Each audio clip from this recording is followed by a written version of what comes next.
sea tu nombre.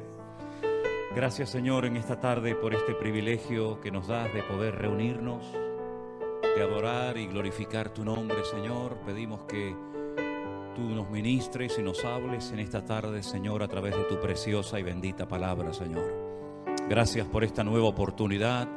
Recibe hoy tú toda la gloria y la honra, Señor, en el nombre de tu amado Hijo Jesús. Amén. Y amén. Gloria a Dios. Pueden tomar asiento, mis hermanos, en esta tarde. Aleluya. Gloria al Señor. ¿Cuántos están contentos de estar aquí esta tarde? Amén. Gloria al Señor. Qué bueno. Me alegro mucho, hermanos. Bueno, vamos a pasar en esta tarde a estudiar la palabra del Señor y vamos a tocar un tema que yo creo que es de vital importancia y más en estos tiempos en los que ha de vivir. Todas las cartas que van dirigidas a iglesias en el Nuevo Testamento, y ya son unas cuantas, ¿verdad?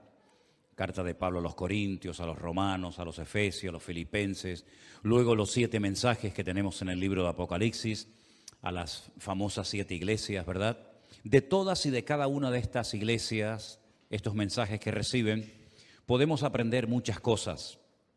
No es que en todas las iglesias locales del mundo ocurran todos los problemas que se mencionan en dichas epístolas, pero cuando hay situaciones en las que no sabemos tal vez cómo actuar, cómo deberíamos de comportarnos ante una circunstancia concreta, pues podemos ir al Nuevo Testamento y ver qué consejos, qué mandamientos, qué instrucciones nos da el Señor y aprender para saber cómo comportarnos en todo momento. Hay una iglesia en el Nuevo Testamento, que es la iglesia de Corinto, que por distintos motivos y circunstancias siempre fue una iglesia con muchos problemas, con muchas divisiones internas. Y no es que no fuera bien fundamentada, porque la Biblia nos enseña que Pablo estuvo en esta ciudad aproximadamente unos 18 meses. Y no me digan a mí que Pablo no hizo un buen trabajo. Por supuesto que lo hizo. Además, él contaba con la ayuda de aquel matrimonio que le aportó tanta ayuda y tanto apoyo en su ministerio, como fue Priscila y Aquila. Después de marcharse él de pastorear la iglesia, apareció por allí un hermano, un predicador, que la Biblia habla muy bien de él, Apolos, un hombre que dice que era ferviente de espíritu y poderoso en las Escrituras. Es decir, que el problema de la iglesia de Corinto no era que tuvieron un pésimo o un mal liderazgo o habían recibido una mala enseñanza, en absoluto, más bien todo lo contrario. La iglesia de Corinto, los hermanos que se congregaban en esa congregación, habían venido de la idolatría, del paganismo. La inmensa mayoría de los miembros de la iglesia no eran de origen judío, por lo tanto, antes habían sido idólatras. Había hermanas en la congregación que antes de convertirse habían ejercido lo que se llamaba la prostitución sagrada.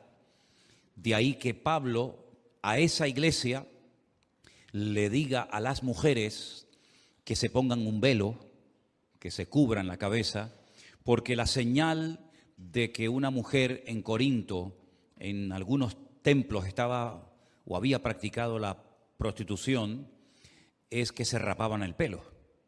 Entonces, cuando estas mujeres se convertían al Señor, pues lógicamente, simplemente mirándolas, todo el mundo podía saber cuál había sido su pasado, y para no avergonzarlas y para que nadie le tuviera por qué recordar lo que estas mujeres habían practicado, Pablo le dice solamente a la iglesia de Corinto, no se lo dice a todas las mujeres de todas las iglesias de la época, sino solamente a esa iglesia, por lo que les estoy contando, que hasta que les crezca el cabello, hasta que tengan el pelo, pues se cubran, se pongan un velo, y así de esa manera pues nadie se tiene por qué estar fijando ni recordándole a nadie su pasado. Dice, pero una vez que le haya crecido el cabello, el pelo, pues la Biblia dice que en lugar de velo a la mujer se le dio el pelo.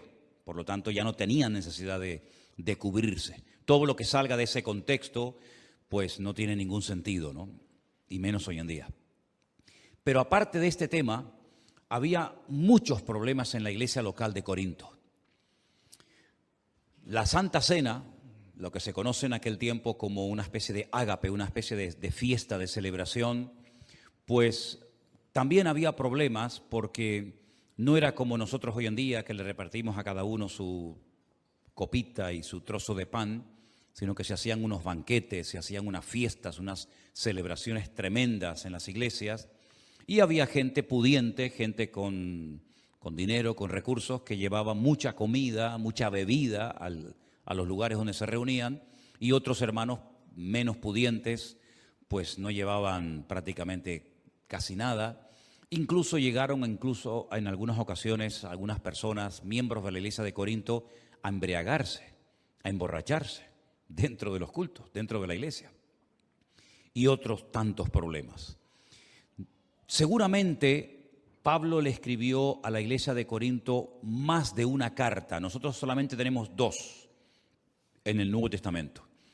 La conocemos como Primera de Corintios y Segunda de Corintios. Pero él hace referencia a otras cartas que no las tenemos en el Nuevo Testamento.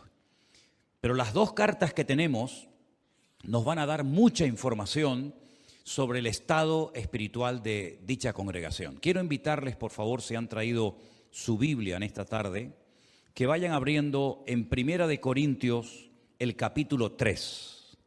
Por favor, Primera de Corintios capítulo 3.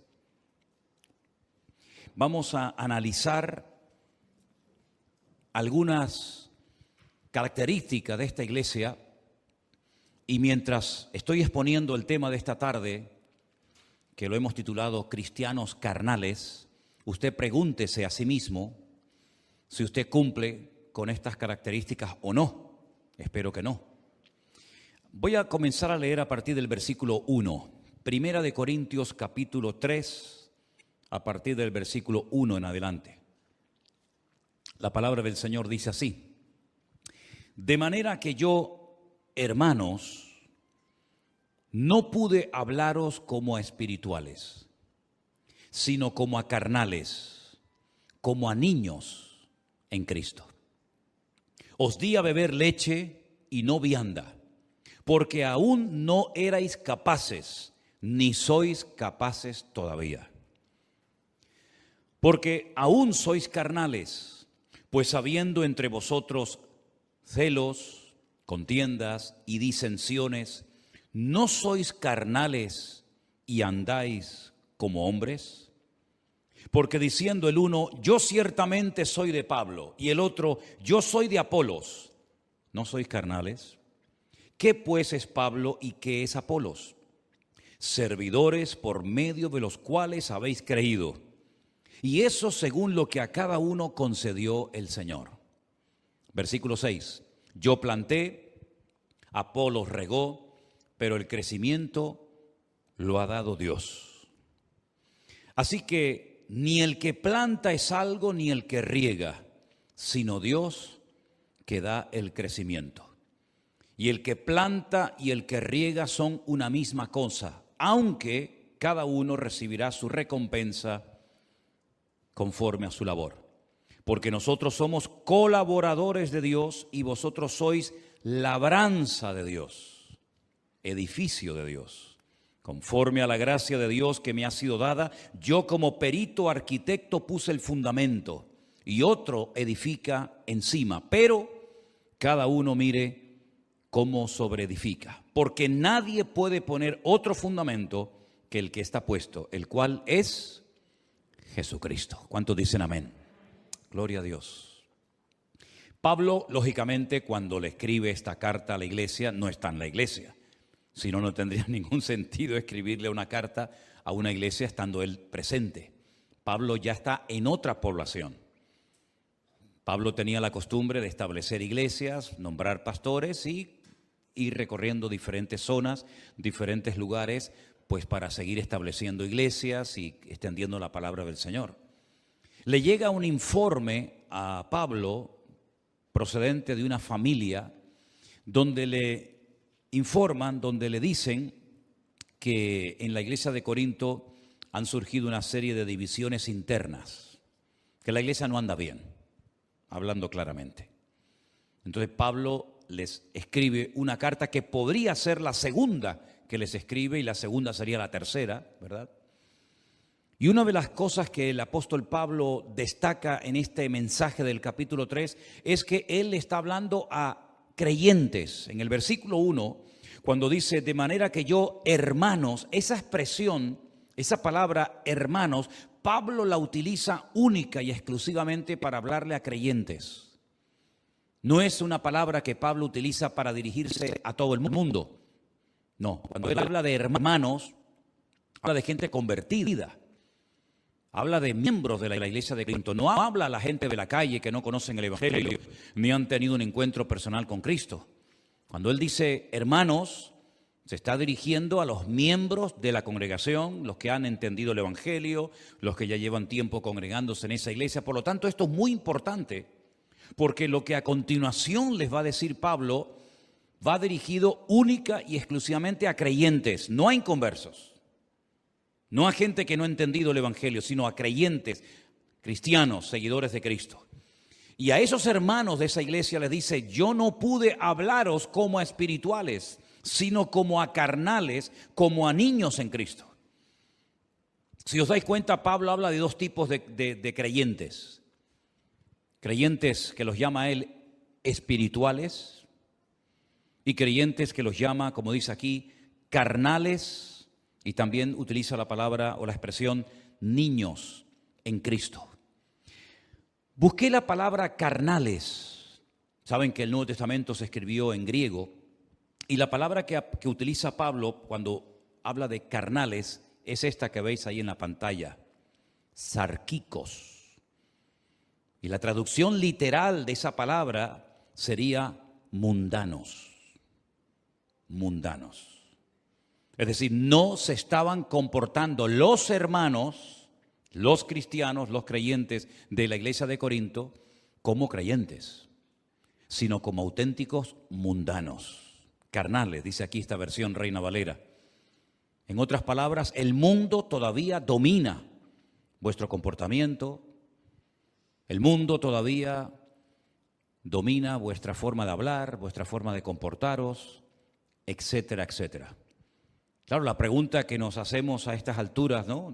Bueno, ¿pueden haber hoy en día en las iglesias cristianos carnales, mundanos, niños en Cristo? ¿O era algo que solamente ocurría en el tiempo de los apóstoles, pero que ya hoy en día, después de tanta enseñanza, después de tanto tiempo, esto ya como que ya no nos afecta a nosotros? No sé qué opinan ustedes, pero mis queridos hermanos, hubo en el pasado cristianos mundanos o carnales, los hay en la actualidad y los seguirán habiendo siempre. Personas que se congregan, personas que leen la Biblia, personas que a lo mejor hasta se han bautizado, personas que participan de la Santa Cena, personas que llevan años congregándose en iglesias, pero que son mundanos. Son personas que no han terminado de romper con el sistema de valores del mundo. Son personas que en la iglesia son una cosa y en el mundo o en la calle, cuando nadie los ve, son otra completamente diferente. Incluso a veces hasta dentro de la misma congregación se comportan como si estuvieran con mundanos o con inconversos. Y Pablo dice que a ese tipo de creyentes no cuestiona su conversión, lo que sí está cuestionando es su madurez, su estabilidad, su firmeza en el Señor, su santidad. Dice que no, a ese tipo de personas no se le puede hablar en términos espirituales. Fijaros cómo una persona por su falta de madurez o de desarrollo en el Señor puede verse limitado a la hora de recibir enseñanza profunda en el Señor. A Pablo estoy convencido de que le hubiera gustado muchísimo hablarle mucho más profundo, darle una enseñanza mucho más profunda a los hermanos de Corinto, pero dice, no pude hablaros como espirituales, sino como a carnales, como a niños en Cristo. En esta misma epístola, pero más adelante en el capítulo 13, el apóstol Pablo dice, cuando yo era niño, hablaba como niño, pensaba como niño, juzgaba o me comportaba como un niño. Mas cuando ya fui hombre, dejé lo que era de niño. Son las distintas etapas de la vida. No se le puede pedir a un niño pequeño que hable, que se comporte, que actúe como un adulto, ni tampoco se le puede pedir a un adulto o se espera de un adulto que se comporte como un niño, porque cada etapa, cada edad de la vida, pues lleva unas características, ¿no? Y el apóstol Pablo dice que estos hermanos de la iglesia de Corinto no habían madurado. Los llama mundanos, sarquicos, es la palabra griega que aparece, carnales, niños en Cristo. Dice que les daba leche, que es lo que comen los niños, no alimento sólido, vianda, porque no eran capaces, ni sois todavía en el momento actual, en el momento de recibir la carta, todavía no habían madurado. Dice, sois carnales, se lo vuelve otra vez a repetir. ¿En qué se basaba Pablo para hablar con tal contundencia a la iglesia? ¿En qué se basaba Pablo? ¿Qué observaba en ellos para llamarles niños, carnales, mundanos? Bueno, ahora lo dice. Hay entre vosotros, versículo 3, celos, contiendas y disensiones. Es decir, la forma como ustedes se están comportando dentro de la iglesia, no digo fuera, sino dentro de la congregación, es una forma típica de un mundano. Son las características típicas de una persona carnal, una persona celosa, envidiosa, que crea divisiones, que hace grupitos, ¿verdad? Que menosprecia a unos en favor de otros, contiendas, disensiones. Es decir, todos creo que tenemos en nuestra casa uno o varios espejos, ¿sí o no? ¿Cuántos tienen espejos en sus casas? Todo el mundo, ¿no? Algunos no pueden vivir sin un espejo. ¿A qué no? Se miran 40 veces en el espejo a lo largo del día. ¿Qué es lo que refleja el espejo? Lo que le pones delante. No te enfades con el espejo si te ves gordo, si te ves viejo, si te ves arrugado, si te ves demasiado canoso, si te ves... No te enfades con el espejo. El espejo proyecta lo que le ponen delante. Ni más ni menos. Hay un espejo en el mundo espiritual en el cual podemos ver nuestra realidad. No lo que me gustaría, sino la realidad mía presente en el momento actual. Y es que mi nivel de madurez se refleja en la forma como me relaciono con mis hermanos en Cristo. Es decir, si tú eres una persona que busca la paz, que no eres celoso, que no eres envidioso, que no te sientes siempre ofendido, una persona que no crea divisiones, ni chismorreos, ni críticas, pues estás demostrando que has entendido lo que es el Evangelio y moverte en paz y en armonía en el cuerpo de Cristo. Si por el contrario reaccionas como estos hermanos de Corinto, de una forma carnal, mundana, hablando mal, pensando mal, criticando, juzgando, cuestionando, etc., entonces es el espejo en el que te puedes ver a ti mismo y te puedes ver reflejado y demostrarte a ti mismo de que tal vez lleves mucho tiempo en la iglesia, tal vez lleves mucho tiempo leyendo la Biblia y sepas mucho de la Biblia, pero como persona, como creyente, tú no has madurado, no has crecido, no te has desarrollado, te has quedado estancado en ese nivel de niño y te comportas como un niño. Te comportas como un niño, hablas como un niño, piensas como un niño, reaccionas como un niño, y todo eso es la evidencia más que clara de que no ha habido madurez, desarrollo en tu vida. Hay otra carta muy bonita y muy interesante que seguramente ustedes la han leído en otras ocasiones, que es la carta a los Hebreos. Conocéis la carta a Hebreos, ¿verdad?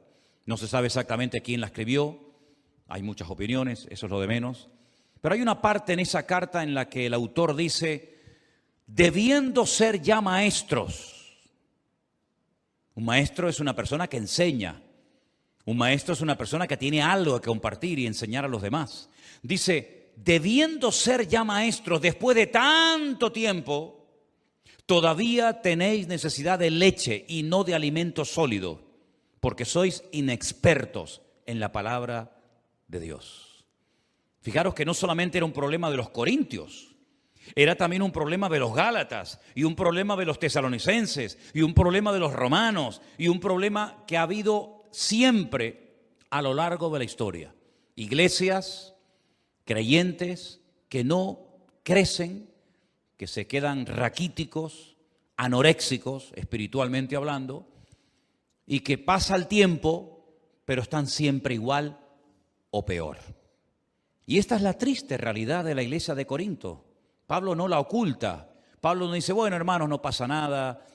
No. Pablo los confronta y Pablo les dice, no les puedo hablar como espirituales, no les puedo dar vianda, sino leche, porque sois mundanos, porque sois carnales, hay divisiones, hay celos, hay envidias entre vosotros. Y pone un ejemplo no de otra iglesia, un ejemplo de lo que estaba pasando allí. Y dice, yo soy de Pablo, otro dice yo soy de Apolos, ¿verdad? No sois carnales y actuáis como niños.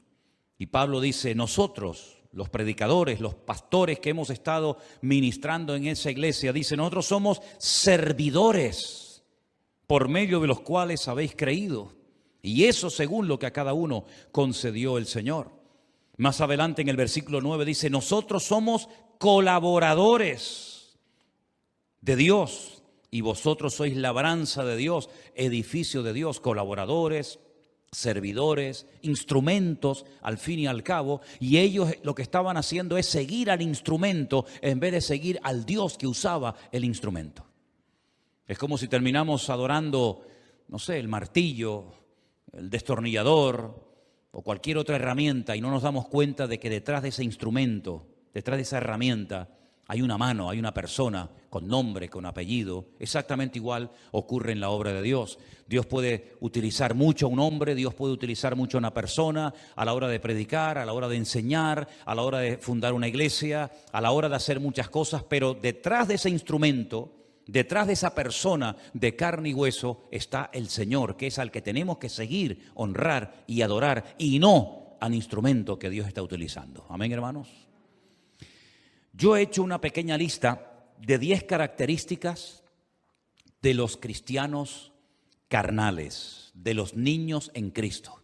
Vamos a ir punto por punto analizando cada uno de ellos, y mientras hablamos de cada uno de estos puntos, pregúntate a sí mismo si te sientes identificado o no con lo que voy a compartir.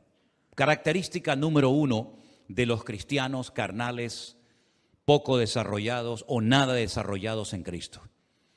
Se mueven por emociones y sentimientos. Quiero que todos juntos leamos este primer punto, por favor. Se mueven por emociones y sentimientos. ¿Es malo emocionarse o expresar algún tipo de emoción o de sentimiento? No. Dios nos ha creado con la capacidad de llorar, de reír, de emocionarnos, pero las emociones y los sentimientos pueden ser traicioneros, porque son fluctuantes, son cambiantes. No sentimos lo mismo ahora que cuando teníamos 14 años o cuando teníamos 8 años. No sentimos lo mismo todos los días de nuestra vida, ni nos emocionan, ni nos atraen siempre las mismas cosas que a lo mejor hace años sí. Porque vamos cambiando, vamos progresando, ¿verdad? Y no es lo mismo un niño lo que siente, por lo que se emociona con sus juguetes, con sus amigos, que un hombre, una mujer ya casada, con familia, con hijos, ¿verdad? Los sentimientos son fluctuantes, son cambiantes. Y el creyente no puede ser fluctuante. Ahora creo muchísimo, mañana no creo nada.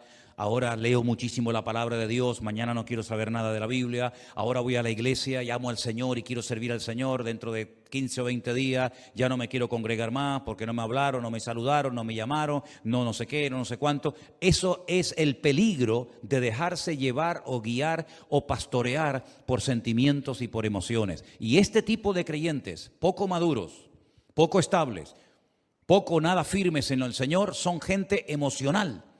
Gente que los ves un día y se quieren comer el mundo. Y al poco tiempo ves que el mundo se lo comió a él. Son gente emocional, gente fluctuante, son personas manipulables, son personas que no tienen estabilidad en el Señor. Y hoy en día, si algo necesitamos los cristianos, es estar bien firmes y estables y constantes en las cosas del Señor. Amén, hermanos. Porque el mundo cambia tan rápido.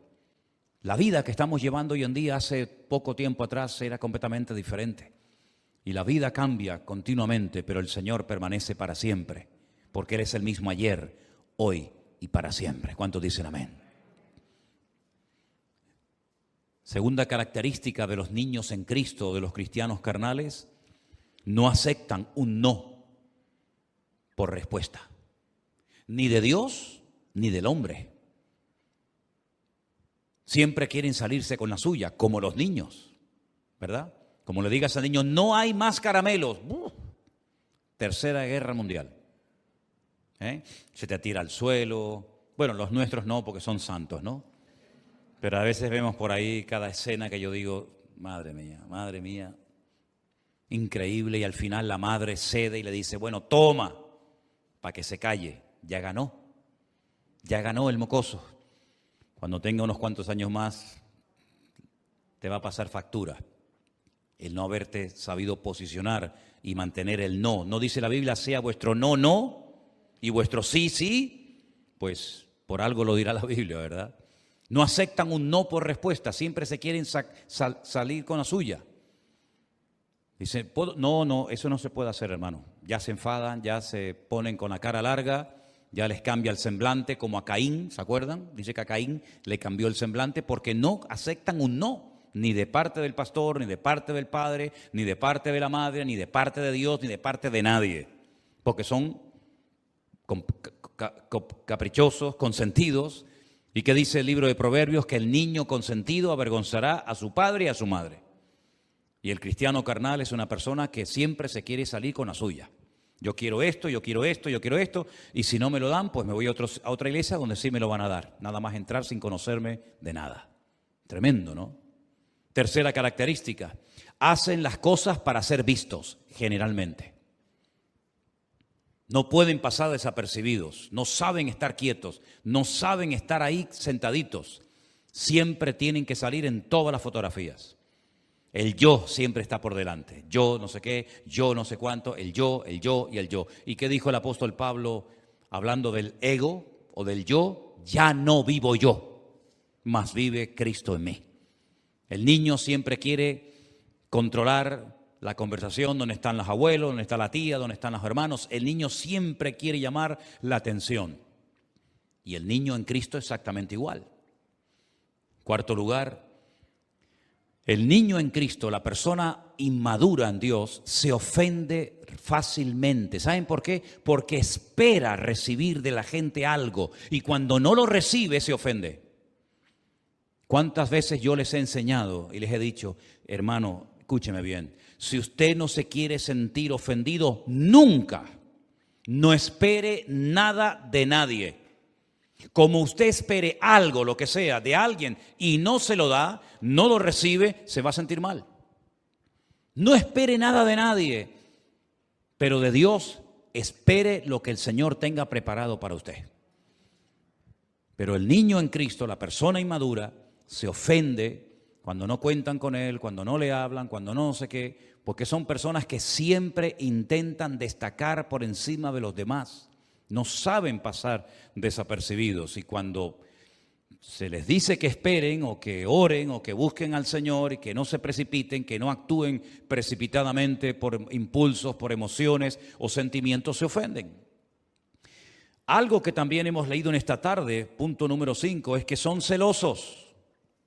Usted no es celoso, ¿verdad? ¿Usted es celoso? ¿Es celosa usted? Los cristianos no tenemos que ser celosos.